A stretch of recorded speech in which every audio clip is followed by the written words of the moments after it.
ఒక కోవ బన్నమ్ముకునే వ్యక్తిపై మీడియా అంతా మాట్లాడితే దేశమంతా గళమెత్తుతుంది. స్టూడియోలు డిబేట్లతో నిండిపోతాయి. ఇన్ఫ్లుయెన్సర్లు వీడియోలు పెడతారు, సెలబ్రిటీలు ట్వీట్లు చేస్తారు.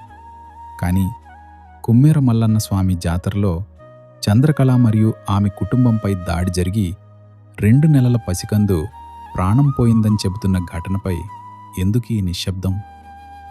ఆ పసికందు ప్రాణం ట్రెండింగ్లో లేదు కాబట్టినా, ఆ కుటుంబం వెనుక పెద్ద లాబీ లేదు కాబట్టినా, అటెన్షన్ కోసం ట్రెండ్ ఉన్నదానిపైనే అరుస్తూ నిజంగా జరిగిన అన్యాయంపై మౌనం వహించడం, ఇదేనా మీ న్యాయం?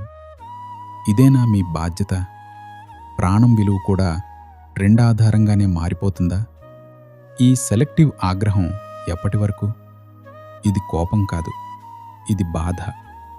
ఇది రాజకీయాలు కాదు, ఇది మనసు.